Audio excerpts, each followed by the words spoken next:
Olá, igreja. Olá a todos. Hoje nós vamos falar sobre um personagem importante do Velho Testamento. Nós vamos falar sobre Jacó. Em Gênesis nós vemos que Abrão gerou Isaac, Isaac gerou Jacó. De Jacó procedem as 12 tribos de Israel, onde os judeus até hoje se identificam quanto à procedência de sua tribo. Todo filho de Deus, para obter uma experiência completa, necessita do exemplo das vidas de Abraão, de Isaac e de Jacó. A experiência de Isaac, que é um tipo de Cristo, foi receber toda a herança de Abraão, o pai da fé. Agora vamos ver a experiência de Jacó. A vida de Jacó ocupa metade do livro de Gênesis. Seu nascimento é relatado no capítulo 25 e seu sepultamento no último capítulo, no capítulo 50. Ele nasce como um suplantador, daí o nome de Jacó, e morre como um príncipe de Deus, daí o nome Israel. O aspecto mais marcante de sua vida foi a transformação por que passou. Deus transformou um suplantador em um príncipe de Deus. Seu exemplo remete à nossa própria transformação pela ação do Espírito Santo. O Novo Testamento nos mostra que a experiência com Deus começa com a escolha e predestinação de Deus, antes da fundação do mundo, está em Efésios 1, 4, 5. Em seguida, temos o nosso chamamento, o perdão, a redenção, a justificação, a transformação e, finalmente, a glorificação, que está em Romanos 8, 29 e 30. A transformação toma toda a nossa vida. Talvez por isso Gênesis dedique tanto tempo para a vida de Jacó. Didaticamente, podemos dividir a experiência de Jacó em fases: a escolha, a disciplina, a transformação, o amadurecimento e a bênção. Sua escolha. Em Gênesis 25, 26, diz lá: saiu o primeiro ruivo, todo revestido de pelo, por isso lhe chamaram Esaú. Depois nasceu o irmão, que segurava com a mão o calcanhar de Esaú, por isso lhe chamaram Jacó. Era Isaac de 60 anos quando Rebeca lhes deu a luz. Malaquias 1, 2, 3 também diz assim: não foi Esaú irmão de Jacó? Todavia, disse o Senhor, amei a Jacó, porém aborreci a Esaú. Romanos 9, de 11 a 13, diz que não eram gêmeos ainda nascidos, nem tinham praticado bem ou o mal, mas o mais velho será servo do mais moço. Disse Deus, amei Jacó, porém me aborreci de Esaú. Todos nós que cremos no Senhor Jesus, tal como Jacó, fomos escolhidos, eleitos e predestinados por Deus para a salvação antes mesmo de nascermos. Pode ser que não tenhamos o pleno entendimento desta questão, mas o próprio Deus diz, amei a Jacó. Como é doce ouvir da boca do Pai, da boca do Senhor, eu te amei. Romanos 8,16 diz que o próprio Espírito testifica com o nosso Espírito que somos filhos de Deus. Efésios 1, 4, 6 diz que assim como nos escolheu nele, antes da fundação do mundo, para sermos santos e irrepreensíveis perante ele, e em amor nos predestinou para ele, para a adoção de filhos, para sermos filhos, por meio de Jesus Cristo, segundo a sua vontade. Então Deus nos escolheu desde antes da fundação do mundo, antes de qualquer atitude nossa, antes de nascermos, por intermédio do seu amor, da sua graça e misericórdia. Que maravilha isso, né? Jacó, desde o ventre materno, já lutava pela sua primogenitura. Ele nasceu em segundo lugar, Esaú nasceu primeiro, mas ele lutava pela primogenitura, pelo direito de nascer primeiro. Nascer primeiro significava que tinha todas as bênçãos e heranças do pai. Apesar de nascer depois de Esaú, Jacó continuou buscando outras formas de adquirir a primogenitura, mas de uma maneira totalmente carnal. Por outro lado, Esaú vende a sua primogenitura para Jacó por um prato de lentilhas, está em Gênesis 25, 31, 34. Devido a isso, Esaú foi chamado de impuro e profano no livro de Hebreus. Hebreus 12, 16 diz, nem haja algum impuro ou profano como foi Esaú, o qual por um repasto, um prato de lentilhas, vendeu seu direito de primogenitura. A transformação de Jacó. A maioria das experiências de Jacó foram dolorosas. Por causa de sua vida natural, foi constantemente disciplinado por Deus. Por um lado, Deus nos mostra que nossa vida é como a de Isaac. plena e suave, e tudo que Deus tem é nosso. Por outro lado, precisamos perceber o que é a nossa vida natural, o que temos de carnal, para que possamos expressar a santidade de Deus, para que Cristo amadureça em nós e o Espírito Santo trabalhe em nós e possa frutificar através de nós. Podemos dividir a transformação de Jacó em 4 estágios: a exposição de sua natureza, a sua disciplina, o enfraquecimento de sua vida natural e a sua maturidade. O primeiro estágio, a exposição de sua natureza, nos capítulos 25 a 27 de Gênesis. Vemos Jacó lutando com Esaú no ventre materno, vemos a compra do direito de primogenitura de Esaú por um prato de lentilhas e a trapaça para receber a bênção de seu pai, Isaque. Isaque estava cego e, com a ajuda da mãe, Jacó, com uma veste de animal, imita os pelos do irmão nos braços, isso para receber a bênção de Isaque. Tudo isso revela a natureza de Jacó, a sua astúcia, a sua inteligência, esperteza. Essa era a vida natural de Jacó. Quantos de nós ainda confiamos em nossa própria inteligência, nossa própria esperteza, nossa eloquência, a nossa força, dentre outras, entre aspas, qualidades? Em nós mesmos são sempre naturais, isso tudo que nós falamos. Jeremias 17,5 diz: maldito o homem que confia no homem, faz da carne mortal o seu braço e aparta o seu coração do Senhor.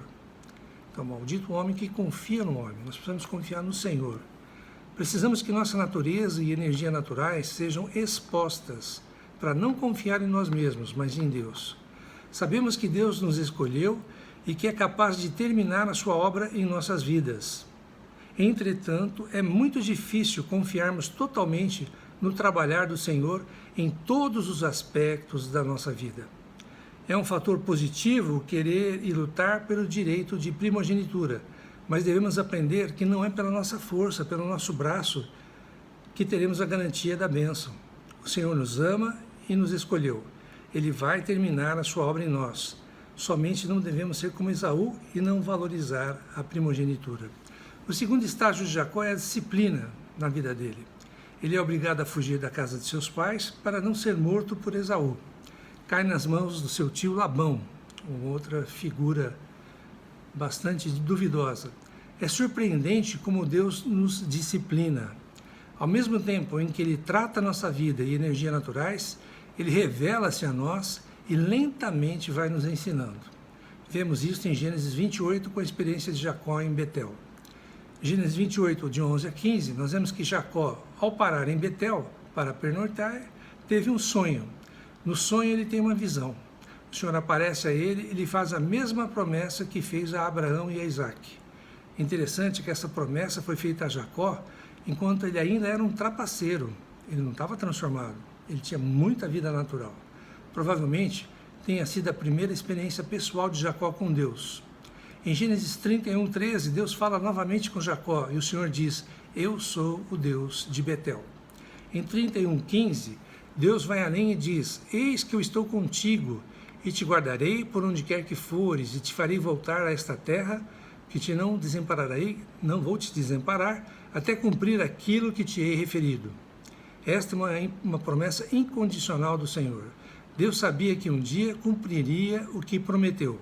Se Deus nos escolheu, Ele definitivamente cumprirá a sua promessa em nós. Precisamos crer. Jacó faz um voto em Gênesis 28, de 20 a 22. Fez também Jacó um voto dizendo: se Deus for comigo e me guardar nessa jornada que empreendo, e me der pão para comer, roupa que me vista, de maneira que eu volte em paz para a casa do meu pai, então o Senhor será o meu Deus, e a pedra que erigi por coluna será a casa de Deus, e de tudo quanto me concederes, certamente eu te darei o dízimo. Deus disse: eu estou contigo. Jacó disse: se Deus for comigo. Deus disse: te guardarei por onde quer que fores. Jacó disse: se Deus me guardar nessa jornada, me der pão, roupa, então o Senhor será o meu Deus. Este era Jacó. Deus trata Jacó colocando-o ao lado de outro grande suplantador, que é Labão. Labão fez Jacó servir a ele por 20 anos. foi enganado e teve seu salário mudado por 10 vezes. Isso é Jacó. Nesses 20 anos, Jacó sofreu repetidamente e começou a aprender a submeter-se sob a poderosa mão de Deus. Estava sendo tratado. Precisamos crer que as circunstâncias por que passamos são arranjadas por Deus e ocorrem para o nosso benefício. Infelizmente, algumas pessoas não aprendem e não avançam no relacionamento com Deus. Ficam estagnadas. Não devemos reclamar que a mão de Deus está pesada demais. Deus sabe o que está fazendo. Deus precisa tratar conosco passo a passo. Agradecemos ao Senhor porque Ele vai terminar a sua obra em nós. Podemos ser até infiéis, mas Deus é sempre fiel. Podemos ser inconstantes, mas Deus nunca desiste de nós. Deus usou os anos em que Jacó ficou na casa de Labão para tratar com ele, para discipliná-lo e subjugá-lo. Entretanto, Jacó ainda permanecia Jacó. Possuía 11 filhos e havia chegado o tempo de voltar para sua casa. Deus fala com Jacó, chamando-o para voltar para sua própria terra e não permite que Labão faça qualquer coisa para impedi-lo de sair. Temos aqui uma lição. Toda aprovação dura um período limitado. Um dia vai terminar. Então, se você está passando por uma aprovação, seja persistente, persevere, porque ela vai passar. O terceiro estágio, o enfraquecimento da sua vida natural. Em Gênesis 31, 54 diz: E ofereceu Jacó um sacrifício na montanha. Jacó estava progredindo. Em Betel, erigiu uma coluna. Aqui, Jacó oferece um sacrifício na montanha. Quando saiu da casa de seus pais, ele o fez por influência de sua mãe Rebeca. Agora, ele sai em obediência à palavra de Deus. Há então um início de relacionamento com Deus. A transformação de Jacó estava em curso. A primeira metade do capítulo 32 mostra seu temor em encontrar-se novamente com Esaú, temor em ser morto. Jacó ora a Deus, mas também faz todo um planejamento, um arranjo para proteger-se do seu irmão. Ele orava, mas ao mesmo tempo tentava garantir-se por meio de sua inteligência. Jacó não conseguia deixar que Deus fosse o responsável pelas consequências de sua obediência. Quando somos obedientes ao Senhor, precisamos crer que o Senhor vai cuidar de nós. O traçar um plano para o caso de encontrar problemas ao obedecer a Deus, não seria a nossa experiência muitas vezes? Traçar planos, estratégias.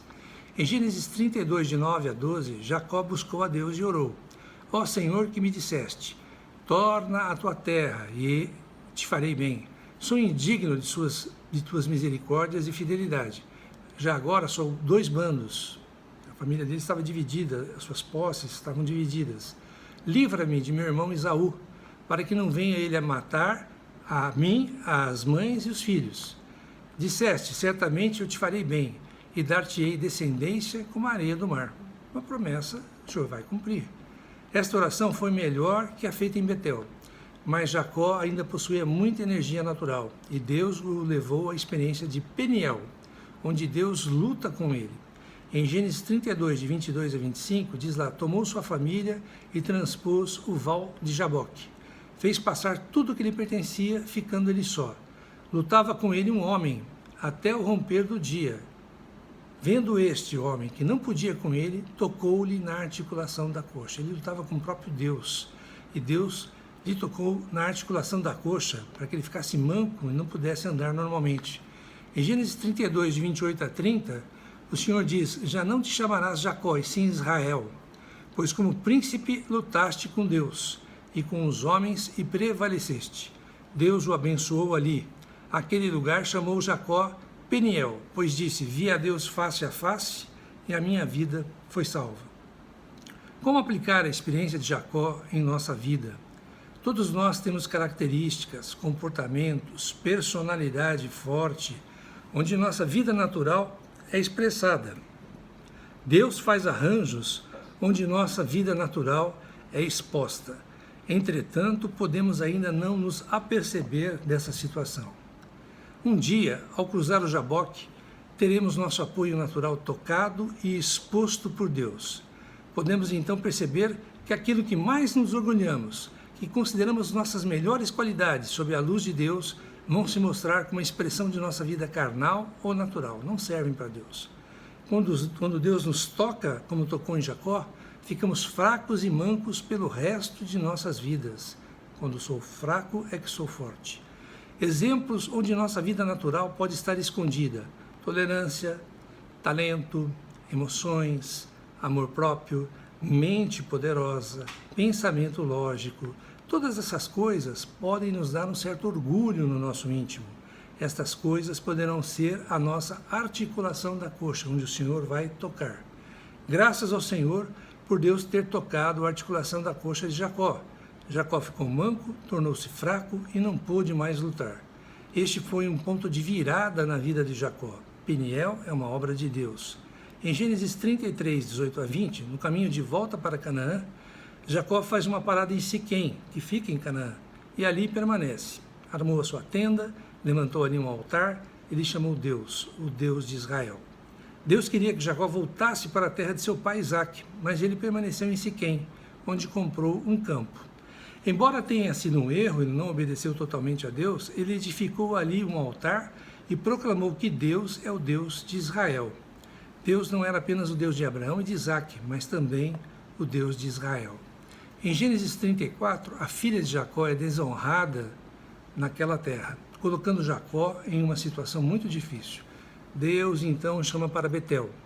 Gênesis 35, de 1 a 3, diz: Deus pede a Jacó que suba a Betel, habite ali e faça um altar. Jacó pede à sua família e a todos que lançassem fora os deuses estranhos, a idolatria, se purificassem e subissem a Betel. Lá Jacó fez um altar.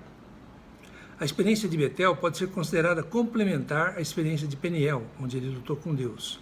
Em Peniel, Deus diz: já não te chamarás Jacó, e sim Israel. Em Betel, Deus diz: já não te chamarás Jacó, porém Israel será o teu nome. O que Deus iniciou em Peniel, ele termina em Betel. Betel significa a casa de Deus, onde não há corrupção, não há pecado ou qualquer coisa contrária à vontade de Deus. Isso é Betel. Jacó e sua família tinham que deixar para trás tudo que estivesse relacionado aos ídolos antes de subir para Betel, para a casa de Deus. O quarto estágio, a maturidade de Jacó. Em Siquém, Jacó chamou a Deus de Israel. Em Betel, ele o chamou de Deus de Betel. Jacó avançou na experiência individual para uma experiência coletiva. Deus não era somente o seu Deus, mas o Deus de sua casa. Em Peniel, quando Jacó perguntou ao homem que lutava com ele: como te chamas? Não houve resposta, Deus não respondeu. Em Betel, Deus diz claramente: eu sou o Deus Todo-Poderoso. Não devemos ficar apenas com a nossa pobreza, com as nossas coisas particulares, mas devemos conhecer as riquezas e a onipotência de Deus. Gênesis 35, de 11 a 12, disse-lhe mais: eu sou o Deus Todo-Poderoso, sê fecundo e multiplica-te. Uma nação e multidão de nações sairão de ti, e reis procederão de ti. A terra que dei a Abraão e a Isaque, dar-te-ei a ti, Jacó, e depois de ti a tua descendência. Deus obteve um novo vaso em Jacó. Agora havia um povo que poderia cumprir o propósito de Deus na terra. Esse povo vinha de Jacó, as 12 tribos. Gênesis 35, 16, Jacó parte de Betel e no verso 27 chega a Hebrom, onde peregrinaram Abraão e Isaque. Betel não foi o lugar de habitação permanente de Jacó, somente Hebrom foi o lugar de habitação permanente de Abraão, Isaque e Jacó. Precisamos conhecer Betel como a casa de Deus e conhecer Siquém como o poder de Deus, onde nós vamos habitar eternamente, permanentemente. Não vivemos no conhecimento da casa de Deus, mas vivemos diariamente na comunhão da casa de Deus. Nós vivemos diariamente, devemos viver diariamente em Hebrom. Jacó percebe que não poderia fazer nada sozinho. Tudo deveria ser feito em comunhão. A carne precisa ser tratada. Devemos conhecer a vida de Betel, perceber que não se pode viver fora de Hebrom e não se pode sobreviver sem comunhão com Deus e com os irmãos. Em Hebrom, a obra de Deus na vida de Jacó foi completada. Em Hebrom, a obra de Deus na vida de Jacó foi completada. O suplantador, Jacó o suplantador, havia sido transformado em príncipe de Deus, em Israel. Espero que tenham gostado. Aqui embaixo está escrito inscrever-se. Para quem não se inscreveu ainda no canal, vão ter acesso aos vídeos que já existem e vão ter avisos dos vídeos que virão. Peço a Deus que todos tenhamos uma excelente semana para nós e nossas famílias, uma semana abençoada por Deus. Amém.